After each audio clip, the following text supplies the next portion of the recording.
Good morning, Vivian. What the hell are you doing? Okay, well, I mean, I guess it's better than just doing some licensed property. You're flexing your creative muscles. I like it. I like it. Tell me some. Tell me some about this character you've created.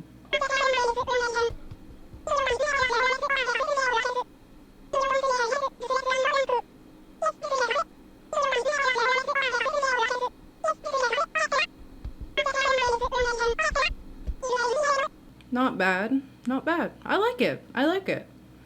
Your mask kind of reminds me of Eyeless Jack. Yeah, it's like it's an old creepypasta. It's like a horror story from the internet. You know what? It doesn't matter. You look good.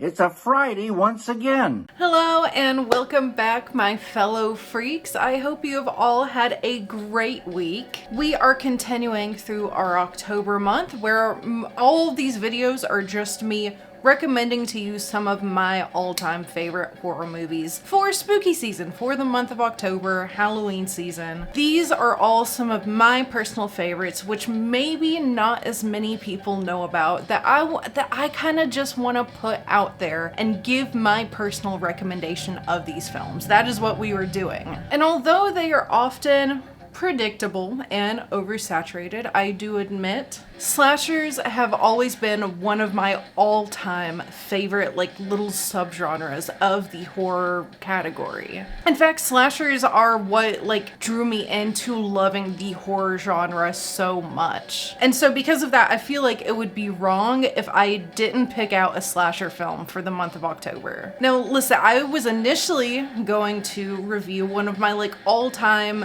favorite Halloween time flicks that I watch every October, if not every Halloween night. I think I might watch this movie every Halloween night. However, it was a little bit too mainstream. I'll tell you what it was. I was going to do Trick or Treat, but that is just a little bit too mainstream for this channel. Everybody already knows how great Trick or Treat is, okay? It's not like they don't have a shit ton of merchandise and Spirit Halloween every festive season. But even some of the craziest slasher fans might have never heard of the name Leslie Vernon, who was the star of this week's film, Behind the Mask, The Rise of Leslie Vernon, from 2006 and directed by Scott Glosserman.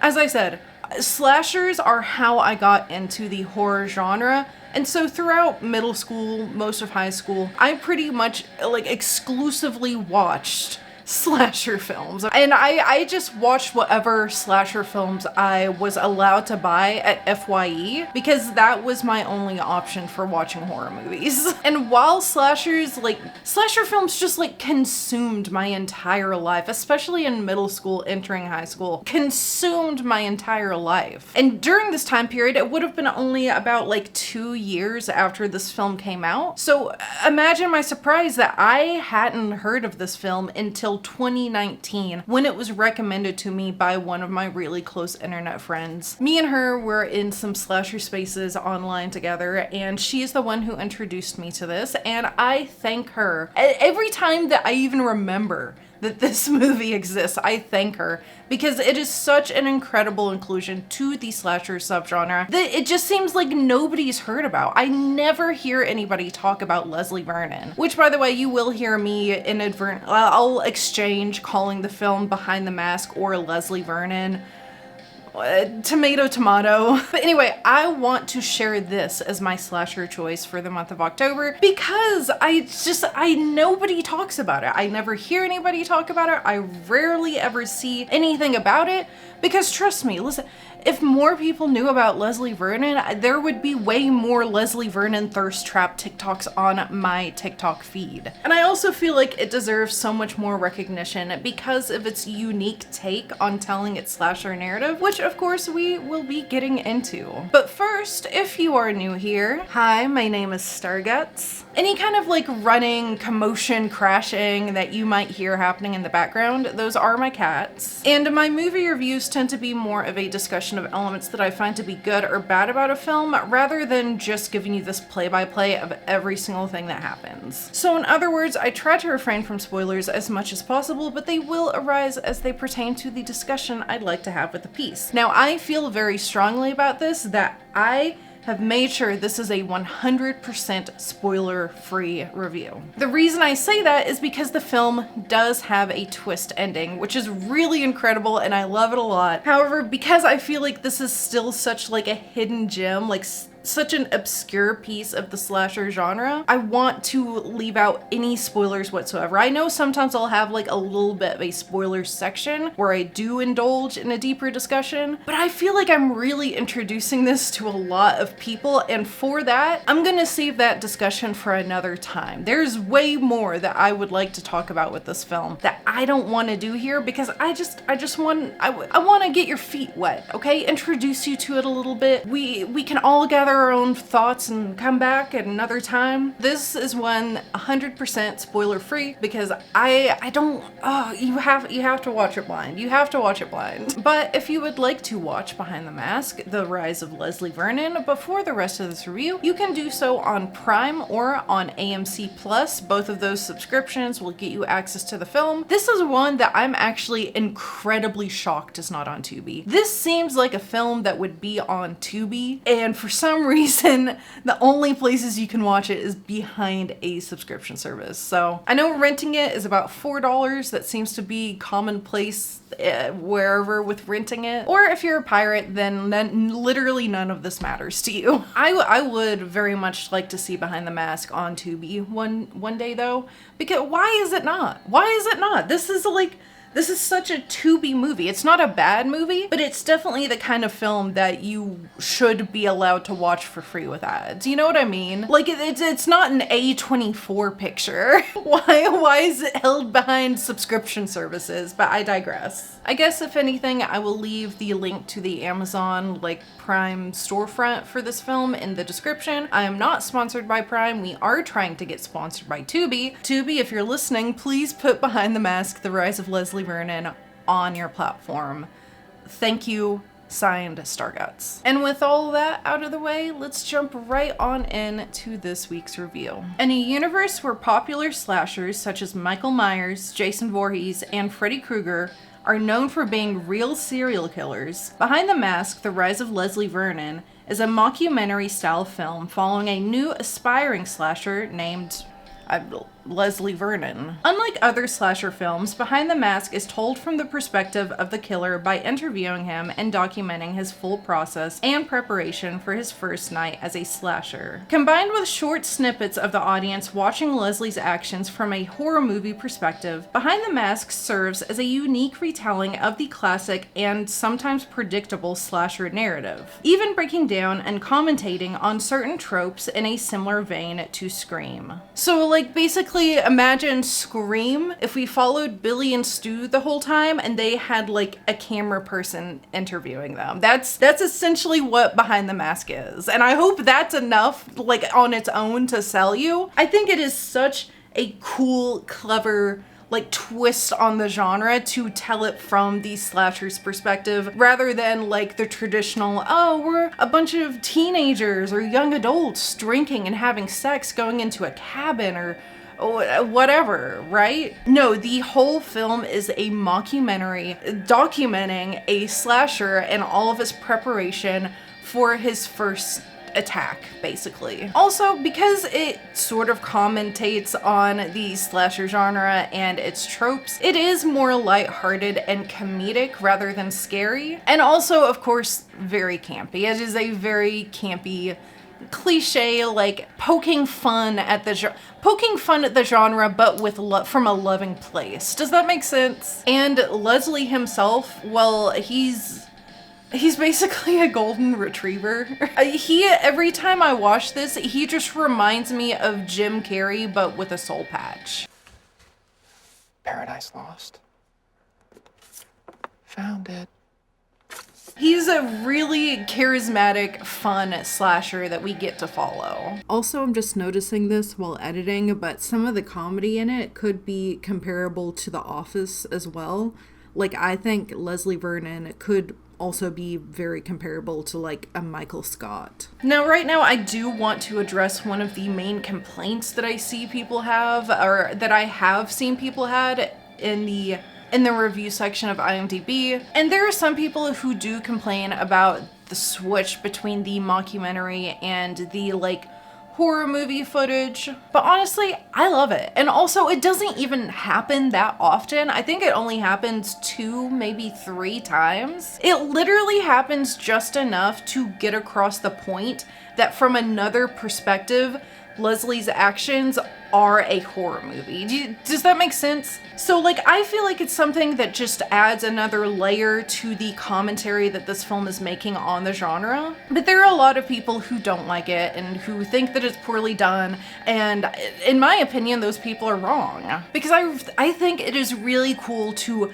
parallel the footage of like documentary, mockumentary, following someone who's going to be a serial killer, slasher, whatever, and then paralleling that with like how the scene or the footage looks if we were watching the slasher film from the proper perspective, or the perspective of like following the victims and the final girl rather than following the slasher. I don't know, I just think it's cool. I think it's really cool and creative, but I do want to note that because it is one of the main complaints, I should say, that I saw people had over how the film is shot. I love it. I think it's great, but whatever. Now, this is going to be a shorter one, as I said.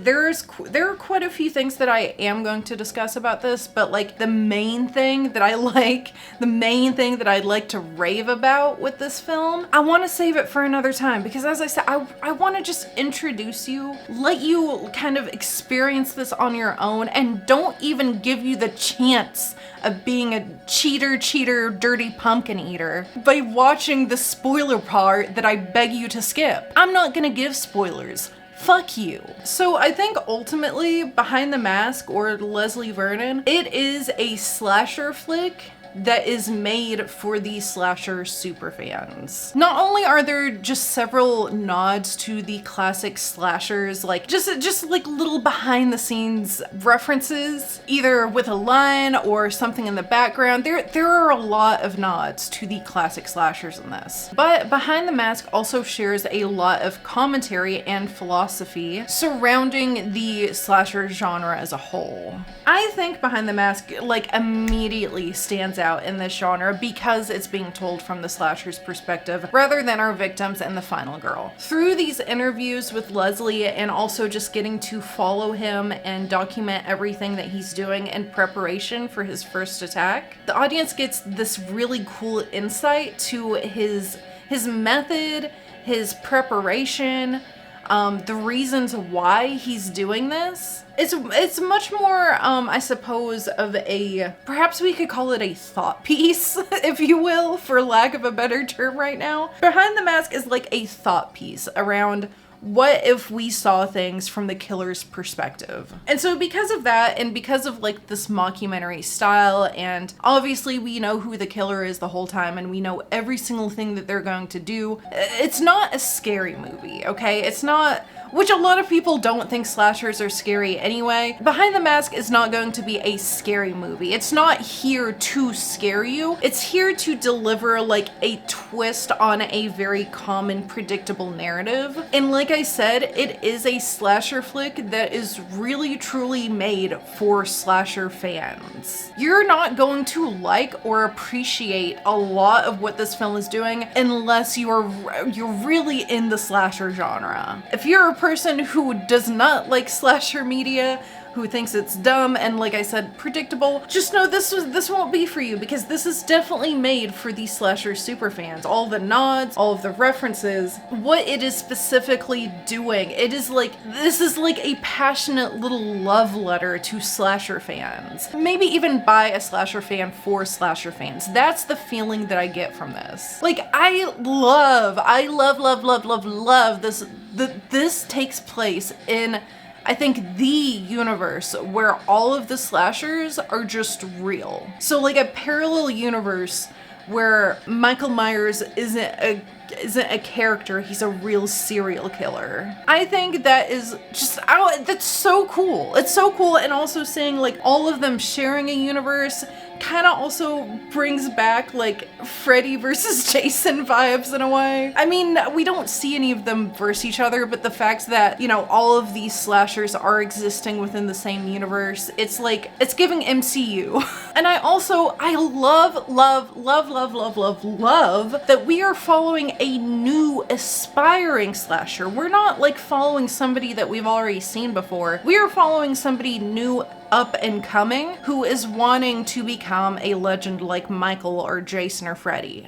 Leslie is somebody who wants to become one of the greats. That's his goal. He wants to become a legend. And we get to see all of his hard work and his process for how he plans to do so. In a way, we get to watch a slasher being born or being created. While we listen to Leslie, he's talking about how there's like months and years of preparation that takes place before a first attack even happens. There's also the opportunity to create backstories. Also, like a lot of physical and mental training that we see displayed as well, which I also find, again, very interesting. So by following Leslie's side and, you know, following all of his plans before it happens, it's like a behind the scenes look to horror movies in a way. And I just think that's really cool and clever and creative. Getting to watch the slasher side of things as they prepare, as they train, as they like set things up, as they create their alias or persona that they are going to be attacking under. Again, like this is really truly a slasher film for slasher fans, because we get to see all of this behind the scenes stuff that's going on in the killer's head about how they're prepping and how they're doing this and doing that and sabotaging weapons, and well, you know what, that part of it we'll get to in a second. And alongside all of this, there is a repeated notion that the art of slashing is considered work. Like constantly throughout this, the slashing and what Leslie is doing is referred to as like work, a life's purpose, life's work, a job, a career, a business. Eugene is an old pro in the biz. He's retired now, though, but he taught me a lot. Gina! There are two slashers that we come across in this film, which are Leslie himself and also his mentor named Eugene. And both of these men, anytime they are talking about the business of slashing, they are talking about it with like such a seriousness and such a respect for what they do. And it comes with this air of like, this is a career path. Back then, it was about quantity of work. How many jobs can you fit in a year? How many places can you hit? You know, we didn't have all this preparation these guys use today. And repeatedly, Leslie calls all of these plans for his first attack his life's work. But don't ruin my life's work. So these people are like really incredibly passionate about what they do, to the point of considering it a career. But here's the career doesn't seem to be like a monetarily driven thing. There's not like an organization that's revealed who is hiring slashers to go on these sprees, okay? There's not a company, there's not an organization, there's no kind of monetary value. Instead, what it seems to be is this drive of like upholding a certain balance of good versus evil. And there's a lot of kind of philosophical discussion throughout the film in regards to why the slashers are doing these slayings. And at least from the two slashers that we hear from, it seems like the reason that they do what they do is to help uphold a certain code of like morals and ethics within the world. And especially as we get to hear from Eugene more on him in just 1 second here. But as we get to hear from him more, it definitely seems like it's, in a strange way, these serial murders, these serial killers, these slashers are helping to maintain a proper balance between what is good and what is evil. And we can see this because in the interviews with Leslie, it is very, very, very clear that he wants the final girl to win, or win, you know, because there's always the option of reappearing later. But the point is, his goal, his main goal, what he hopes happens is that she subdues him. If it works, if she's the one, she'll emerge. Her innocence lost, born again as a woman hell-bent on revenge. If she does that, I'm the happiest man alive. Because in doing that, he is creating a good hero who will fight against the evil in the world. Does that make sense? It might make a little bit more sense when you hear it from the horse's mouth. But basically, in a strange way, the slashers exist because they're trying to create heroes that will also inadvertently help the world become better. So they're evil for the sake of maintaining good in the world. Really philosophical here. And a lot of it, like I said, it comes in when we talk to Eugene. Now back to Eugene. When I first heard of this film, I was very deeply in the slasher spaces on Tumblr, and there were quite a few other people in there who had also heard of it, and we had talked about Leslie Vernon some, and Eugene specifically is a character that a lot of other people that I met really liked because he is yet another nod to classic slasher cinema. Eugene is meant to be Billy from Black Christmas. Let me lick it, lick it, lick it. Let me lick your pretty piggy. Now, at first I wasn't convinced. All this time up until right now, I wasn't convinced because I'm just are people on Tumblr just being weird and shoving things into holes where they don't fit and just saying things because why not? Because I was so unconvinced. I was where are they getting the fact that Eugene is Billy from Black Christmas? Specifically the 1974, the original, the only one that exists. If I ever talk about Black Christmas, there's only one that exists, and it's the 1974 one. But anyway, so unconvinced. I'm why? Where are people getting this from? Where do they see Eugene being Billy? Which let me also explain. Eugene is supposed to be a retired slasher who mentors Leslie. Just FYI. But also, I was curious, where are they getting this from? Well, I looked on the wiki, and the wiki says that yes, in fact, Eugene is Billy from Black Christmas. I don't know what context clues we were given to confirm this, but I guess it's canon. So if that is really truly the case, I do find Eugene to be a really, really, really cool inclusion. Because yeah, you could have done Michael or Freddy or Jason, but you did Billy from Black Christmas, which honestly is fucking badass. Not only a badass reference, but I don't think he was the first slasher. I think that black and white film with the babysitter on the phone, I think that was technically the first slasher, actual slasher picture. But I know Black Christmas was one of the first to exist. And Black Christmas is what inspired John Carpenter to go on and make Halloween. Also, fun fact, the guy who directed Black Christmas also directed A Christmas Story. You're welcome. A quick bonus review of Black Christmas, S tier. That's it.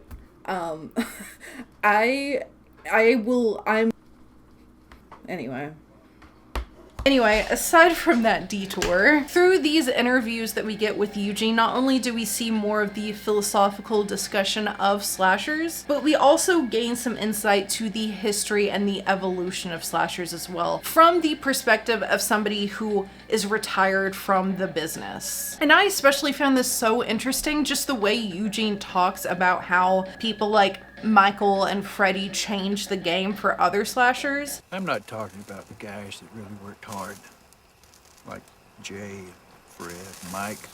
There weren't nobody like them in the early years. We just hit hard, wiped everybody out. Those boys lifted it to a whole other level.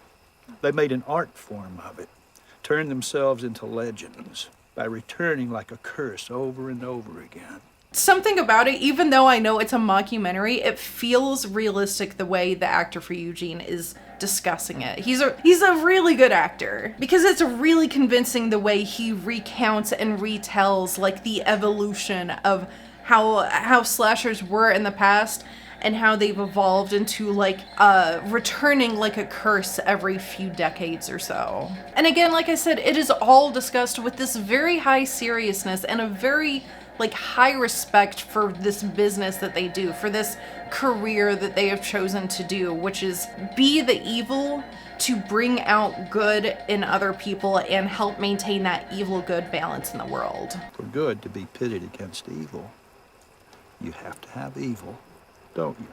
And especially like the whole thing about this being discussed like it is an actual career path. I just think that's so neat. Because then it's giving the perspective of a slasher having a very thankless job, where all they're trying to do is maintain balance and order between good and evil. And so they are the evil. They are this thankless job of being evil so that they can bring forth the good in people and bring forth the heroes to help protect and maintain this balance. It feels weird discussing this in regards to a slasher movie right now because this is typically like a superhero discussion, but it's also like really cool. I really, really love it because it's a perspective that maybe not a lot of people even think about when they watch a horror, or not a horror movie, but a slasher movie. But one aspect that I love even more than like all of the interviewing and the learning about like the evolution of slashers from a retired slasher's perspective, understanding like the motives and the philosophy of a slasher, what I think I personally love even more than all of that is just like the strategy talk that we get. There's so much strategy talk from Leslie over like what his plans are, all of the preparations that he's done, all of the preparations that he plans to do, and also how he is expecting the night to go. In a way, it's like watching somebody play chess. When you're playing chess, you need to know like what 3 or 5 or whatever moves ahead of your opponent. That's what listening to Leslie talk about the strategy behind his attack, that's what it's like. And I think it's just like, it's so cool. It's so fun to listen to. Maybe this sounds a little fucked up, but this movie kind of makes being a slasher seem fun in a way. And maybe I like it so much because it is quite literally a side of the slasher that we never see. All this behind the scenes work and preparation that goes into the attack. But I think it is astonishing, at least the way this film decides to depict the preparation. I mean, like it's implied that Leslie, if he hasn't been doing this for months, prepping for what he does, he's been doing it for years. He says it is his life's work. Eugene also says that all of this is his life's work, and even though he's retired, he still like maintains training and shit. And of course, listen, some of the strategy stuff, some of the training and the preparation, it does get into some silly territory, if you will. You know, like for example, Leslie does cover the whole cardio training thing. You have no idea how much cardio I have to do. It's ridiculous. Why so much? Well, you gotta be able to run like a freaking gazelle without getting winded. Plus, there's that whole thing of making it look like you're walking, and everybody else is running their asses off. Oh, right. Then I gotta stay with them. I think that's like a really cute, campy nod to, I think, something that a lot of slasher fans wonder or discuss, like how is Michael able to catch up to you if he's just walking? Well, Leslie kind of covers it because he has very intense cardio training. But other ways that Leslie preps for the night includes sabotaging, like preemptively sabotaging and booby trapping the farmhouse in which the slaying is going to be taking place. And this includes includes like nailing windows shut, trimming and cutting tree branches, sabotaging potential weapons that could be used against him. He also sets up plans for like dead bodies. He literally has a strategy and a plan for how he is going to direct the fear and how he's going to like off these people. There's like a whole mindset behind it, and from the viewpoint of like making sure he has complete control over the situation and that all hell doesn't break loose too soon. Like there's a method to it, and it's just like so cool to hear about and so cool to watch like go down. I love it. I love all of the strategy and the preparation talk that we get in this film. I mean, I just really think that the way Behind the Mask decides to tell its narrative, it is clever and creative and just such a unique, fun twist of an otherwise predictable genre. I mean, the film genuinely feels like a real slasher telling all of the tricks of the trade. It's incredible. I love it. It unmasks the slasher, if you will. But finally, I do just want to know one last thing, which it is something that is going to come across to a lot of people like it's only put there for comedic purposes, because this is like a horror comedy. But here's the thing. I'm here to tell you that this thing that you're probably going to see and believe is like a joke, it's real. And that is the constant yonic and phallic symbology that Leslie discusses in regards to slashers. Yonic imagery is extremely important in our work. Yonic. Yonic. Opposite of phallic. It's girl parts. Like, yeah, it's really funny to talk about how, like, the knife represents Leslie's manhood or his... It's funny, right? But I'm here to tell you that Leslie's also not wrong. It's deeply symbolic. She's empowering herself with cock. A lot of what he's talking about with the yonic and phallic symbology of slasher films, those are real academic discussions. Those are real, true academic discussions that take place surrounding the slasher genre. I know it sounds silly and goofy and funny, but these are like genuine topics, genuine talking points, and genuine pieces of analysis that are related to slasher films, at least in the space of academia. He talks about the final girl empowering herself with cock, and the cock being his weapon, which is a phallic device. I was literally in a college classroom I've had this discussion. Or like the closet being symbolic of the womb and thus innocence. Again, I've had this discussion in a formal college classroom. What he is talking about with the yonic and phallic symbology of slashers is all correct. He's not wrong. And does that make it funnier in a way? Almost. I kind of feel like it does. As I said, I think plenty of times already, this is a smaller discussion of this week's movie, and that's because I want to leave the majority of it up to you and your first watch. What I have discussed here are just some of the general basic things about this film that make it so great, but I feel like if you are a true slasher fan and you go out and watch this, you are going to be so pleasantly surprised by this. I am so genuinely surprised that not many people have heard of or watch Behind the Mask, The Rise of Leslie Vernon. So yeah, I could have talked this week about Trick or Treat, which is a mainstream slasher film that is incredible, that I do watch every Halloween night because I think it is the most Halloween-y film out there. But I feel like this deserves so much more recognition because, like I said, it is a hidden gem. I think it needs more appreciation, more love. If you love slasher films, please, I beg you to go watch this because you're welcome for your new obsession. Overall, if you are not big on slasher films, you probably are not going to be crazy about this. But like I said, slashers are what got me into horror in the first place, so I needed to pick a slasher for this month. And for those of you who love slashers, I really hope that you you love Leslie Vernon as much as I do. Like, I think this is such a fun, clever inclusion on the slasher genre, and I better see like 20 more cosplayers of Leslie Vernon. I don't go to conventions, but I want to see 20 more cosplayers of Leslie Vernon. He's a good slasher too. Like, he is a good, fun, charismatic slasher. I love him. And the film really does just feel like this really sweet, passionate love letter to other slasher fans. It feels like a slasher fan